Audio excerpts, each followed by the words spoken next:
ठाकरे यांचा दोनदा रिपीट करा.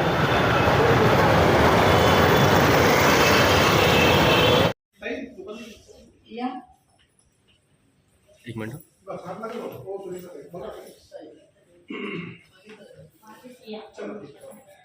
Okay, thank you sir.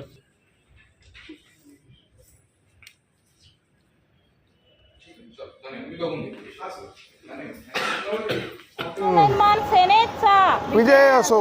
सन्माननीय राजसाहेब ठाकरे यांचा विजय असो. महाराष्ट्र नवनिर्माण सेनेचा विजय असो. सन्माननीय राजसाहेब ठाकरे यांचा विजय असो. म्हणजे आपल्या काय म्हणतो आपण हायवे नाशिक हायवे.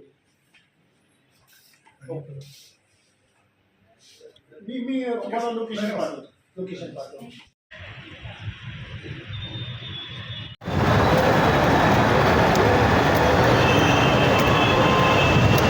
ताई बोला. नमस्कार. महाराष्ट्र.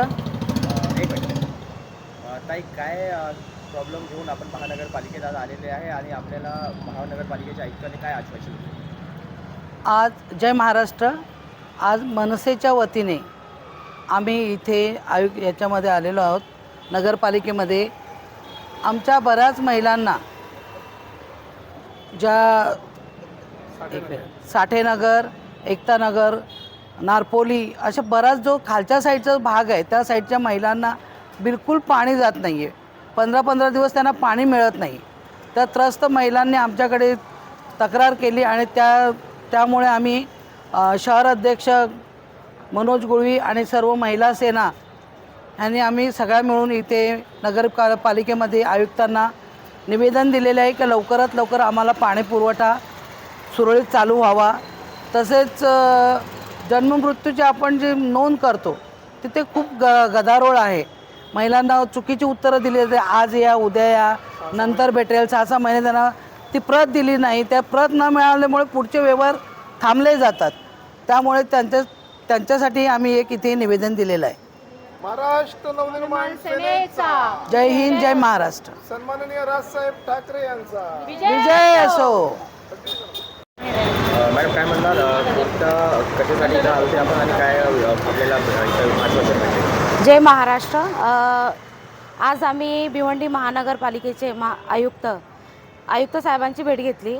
भेट घेण्याचा असा उद्देश होता की 2017 नंतर जे इलेक्शन लागले 2025ला आणि इलेक्शन लागले पण प्रशासकीय अधिकारी जे आज तागायत जे सत्तेवर होते किंवा प्रशासनानुसार जे कामाची पाहणी करत होते त्यांनी जनतेच्या कोणत्याही प्रश्नाचे निरसन केलेले नाही आहे. त्या अनुषंगाने आज आम्ही सर्व महिला आणि मनसेचे पदाधिकारी इथे जमलेलो आहोत. तसं पाहिले असता महानगरपालिकेअंतर्गत जे पाणीपट्टी आणि नळपट्टी हे एकत्रीकरण जे झालेलं आहे ते फार चुकीचं आहे. 1+1 जे घर आहेत, मी खाली पण मीच राहते आणि वरही मीच राहते. मग मी एक घरात राहत असताना मी 2 घरपट्ट्या का द्याव्या? हा माझा एक मुद्दा आहे. साठेनगरचा जो एरिया आहे त्या विभागाच्या भोवताली 32 माळ्याच्या बिल्डिंगी आहेत. त्या बिल्डिंगींना सुरळीत पाणी पुरवलं जातं, पण जे स्लम एरिया आहेत त्या एरियाला पाणी दिलं जात नाही. हा एक प्रकारे जनतेवर अन्याय आहे. आम्ही पाणीपट्टी भरत नाही, आम्ही घरपट्टी भरत नाही का? ह्या ज्या निष्ठूर जी सत्ताधारी बसलेले आहेत, आम्ही हे विचारणा करण्यासाठी आज इथे हजर झालेलो आहोत. आणि आमची मागणी आहे, आम्हाला पाणी जर नाही मिळालं तर आम्ही इथे हंडा मोर्चा घेऊन इथे येणार आहोत. माझा आणखीन एक प्रश्न असा आहे की जे जन्ममृत्यू नोंदणी आहे, जन्ममृत्यू नोंदणी आता जून महिना येतोय. जून महिना म्हणजे बघा RTचे ॲडमिशन चालू झालेले आहेत. RTच्या ॲडमिशनमध्ये मुलाचा जर जन्म नोंदणी नसेल तर त्या मुलाचं ॲडमिशन होत नाही. आणि तिथे जे बोलतात तहसीलदारमध्ये जे अधिकारी बसलेले आहेत, मध्यंतरी एक व्हिडिओ खूप व्हायरल झालेला होता. तो व्हिडिओमध्ये ती एक महिला खूप व्याकुळतेने आपल्या वेदना सगळ्या लोकांना सांगते की मैं 1 साल से आ रही हूँ, मैं 6 महीने से आ रही हूँ, लेकिन मुझे आज तक कोई पेपर नहीं मिला है. मग हे काय चाललंय भिवंडीमध्ये? आणि हा बोलतात ना, प्रत्येक जनतेचा हा विषय आहे. तो आज आम्ही इथे आणि आम्ही नक्कीच ह्या विषयाला हात घालून गवसणी घालून पूर्ण हा लोकांच्या समस्येचं निरसन करू अशी मी ग्वाही देते. आणि महाराष्ट्र नवनिर्माण सेना राजसाहेब ठाकरेच्या साहेबांच्या नेतृत्वामध्ये आम्ही सर्व कामे करणार आहोत. आणि भिवंडी शहर अध्यक्ष महाराष्ट्र दादा काय म्हणणार, इथं कशासाठी आलते आणि DCP कडून आपल्याकडलं काय काय आश्वासन घेतले? आज सन्माननीय पोलीस उपायुक्त साहेब भिवंडी शहर यांच्याकडे मनसेच्या वतीनं आम्ही निवेदन घेऊन आलो होतो.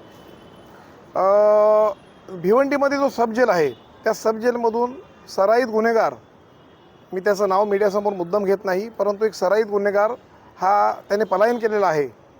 जेलची सलाखे तोडून, ज्या सळ्या असतात त्या तोडून त्याने पलायन केलेलं आहे. एवढा हलगर्जीपणा किंवा दुर्लक्षितपणा हा कसा काय होऊ शकतो? जवळजवळ 31 गुन्हे असणारा सराईत गुन्हेगार कसा काय पळ काढू शकतो? असे अनेक प्रश्न आम्ही DCP साहेबांना विचारले. आणि तातडीने तिथे ड्युटीवर असणारे बेजबाबदार जे कर्मचारी असतील आणि त्यातल्या त्यात तडवी नावाचे जे पोलीस कर्मचारी आहेत त्यांच्याकडून होणारी, नागरिकांना होणारी जी अपशब्द आहेत किंवा जी वर्तणूक मिळते ती कुठेतरी आमच्या मनसे कार्यालयामध्ये त्यांच्याविषयी अनेक तक्रारी आलेल्या होत्या. त्या अनुषंगाने मनसेची संपूर्ण टीम आज पोलीस उपायुक्त साहेब यांच्याकडे आलेली होती.